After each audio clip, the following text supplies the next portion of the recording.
ugali kang pangit, naninigaw ka, masungit ka, tinik yan. It's a thorn for people around you. You think it's okay? No, it's not okay. They tolerate it. But hey, why be a thorn when you can be a rose? You see, put all our trust in Him.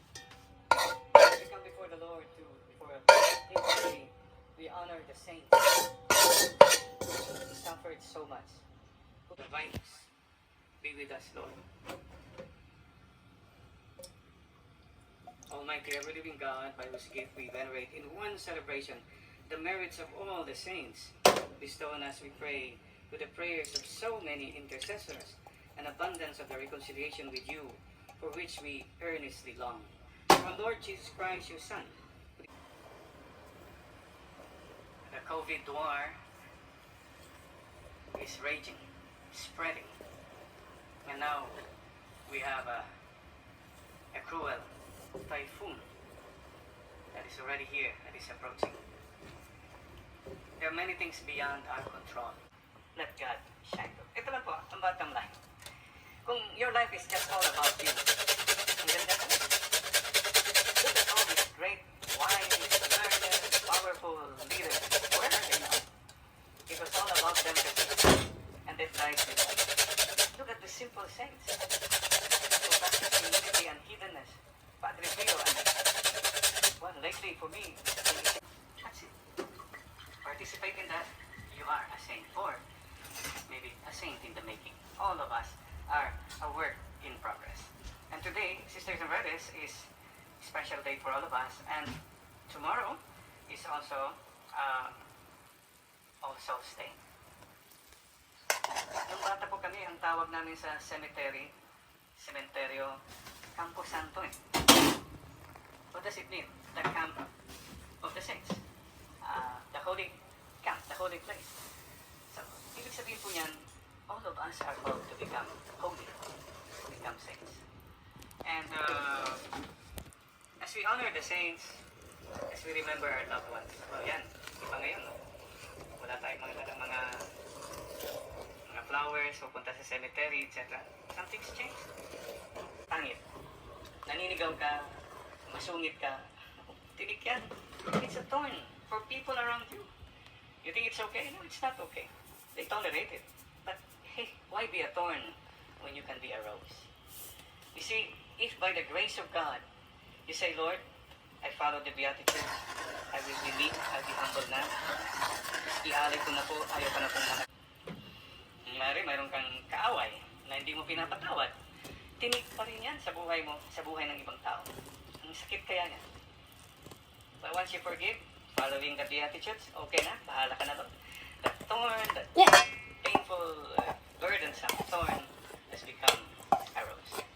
I pray today for all of us.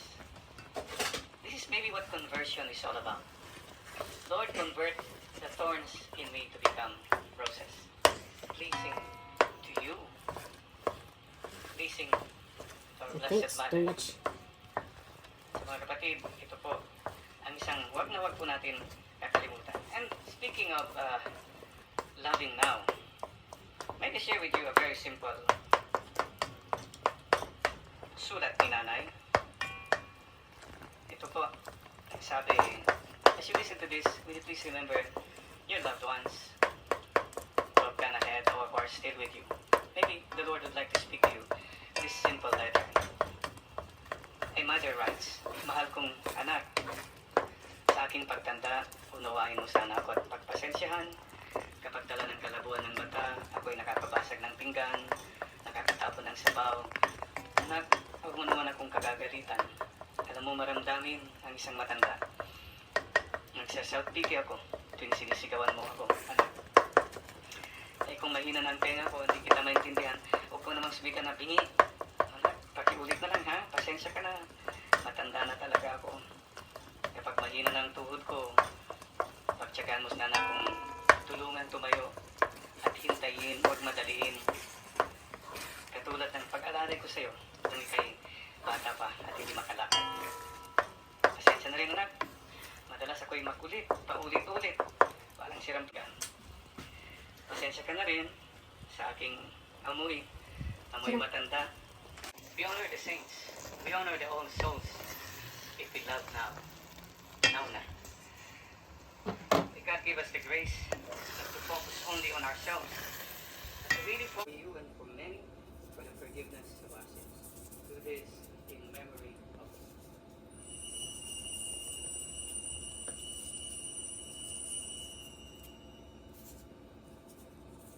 The mystery of our faith. When we eat this bread, Religious all over the world. Remember to Lord our departed relatives and friends.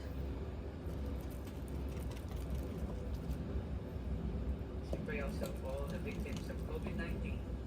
As you pray for frontliners who risked and even gave their lives so that others may live. Bring them and all that departed to the light of your presence. Have mercy on us all. Make us worthy to share in the life with Mary, the Virgin Mother of God, the apostles and martyrs, and all your saints. All who have done your will throughout the ages. And may we praise you in union with them and give you glory to your Son,